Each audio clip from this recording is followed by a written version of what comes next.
What up, world? So I saw Avengers: Age of Ultron. Man, if unless you've been living under a rock, man, you clearly know this is the 11th movie in the Marvel Cinematic Universe. Technically, a direct sequel to 2012's The Avengers. Um, Starring Robert Downey Jr., Chris Hemsworth, Mark Ruffalo, Chris Evans, Jeremy Renner, Scarlett Johansson, James Spader, Samuel L. Jackson, Paul Bettany, Aaron Taylor Johnson, and Elizabeth Olsen. There are other supporting characters from other Marvel movies that do show up, but I wouldn't say that they have maybe 2 minutes of screen time apiece, man. This is directed by Joss Whedon, who also directed the Avengers. And man, as far as story goes, man, the previews kind of explain the story. Tony Stark develops an artificial intelligence who is supposed to be a peacekeeping program, and he realizes that the only way to keep peace is to destroy humanity.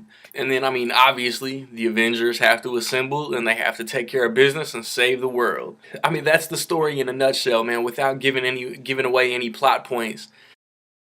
Acting, like, I think everybody killed it. You know Robert Downey Jr. is Iron Man. Chris Evans, Chris Hemsworth, Mark Ruffalo, they are their characters. I wish we've seen Mark Ruffalo as the Incredible Hulk more than just twice, but he was killing it. He's this character. I would have loved to have seen Edward Norton on this roster, but this is Ruffalo's character now. They introduced some kind of trickery. They How do I explain it? There's something that they do now to be able to control the Hulk a little better, and it worked for me. The chemistry with the entire team is flawless. And then Scarlet Witch and Quicksilver are just added like it ain't no thing. I mean, they fit, and it's like they have like there's another term that they call them because there's a contract. There's a Quicksilver contract between Marvel and Fox that Marvel can't call them mutants, but we all know they're mutants. And then I think Fox can't use Scarlet Witch. I think. I wouldn't be surprised. I don't know. I wouldn't be surprised if she ends up in an X-Men movie. Um, and then Vision was cool, man. Like, I thought every single scene with Vision was really cool. The movie starts off with action, so you're automatically just thrown into the excitement. The action scenes were really cool. There's a term that Stark uses for the Hulkbuster, and then the Hulkbuster versus Hulk fight was cool. Everybody has their theories going into the movie, and the reason for the Hulk versus Hulkbuster fight I called. I love that War Machine got to play with the team. I mean, they show him in his trailer, so that's not a spoiler. It's nothing nobody knew. Me and my boy was talking hours ago after I saw it, on the ride back to town and shit like that. The way that the Hulk like stole the show in the first movie, man. Thor, this is Thor's best outing. Like all four movies he's been in combined, man. Thor, the Dark World, the Avengers, Age of Ultron. This is Thor's best work, best battle, whatever, man. I think the final battle in this was better than the final battle in the first movie. The dialogue was great. The interaction, the comedy, and then man, just James Spader, man. What everybody's been like fanboying out over since the trailers came out was like James Spader and how he sounds as Ultron. He was cool. He was real cool. He was menacing. He was scary at times. I mean, he did some villainous things, but he was also humorous.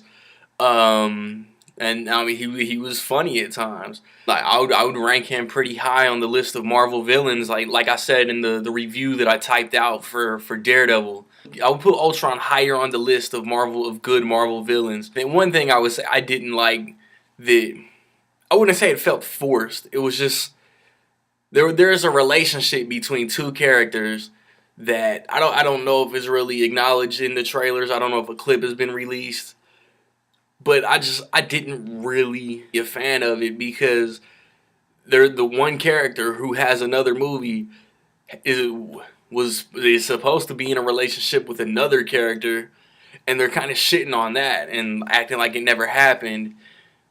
But then there's another character from that character's movie who is supposed to supposedly either be in Ant-Man or Civil War.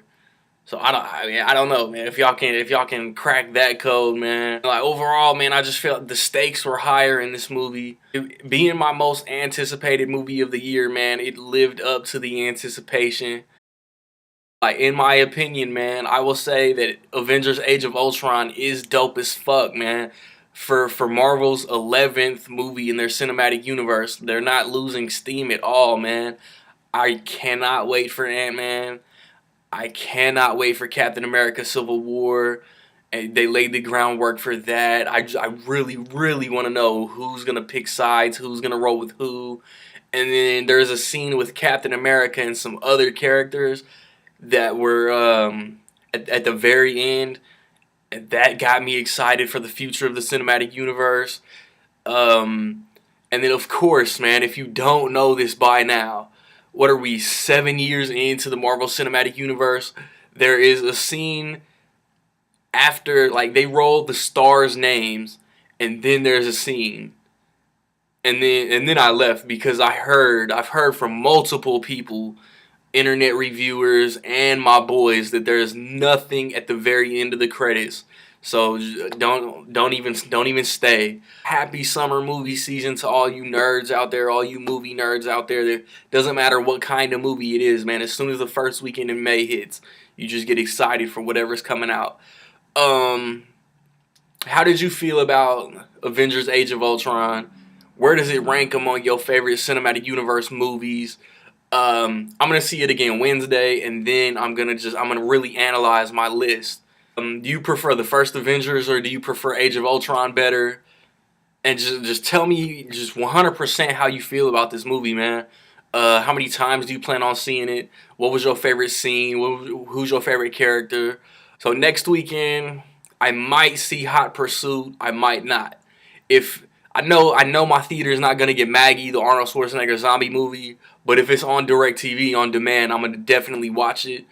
And then the week after, I'm gonna see Mad Max Fury Road.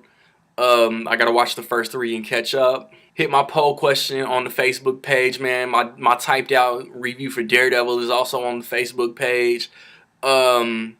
Just predict the highest grossing movie of the summer, man. If you think it's Avengers, say Avengers.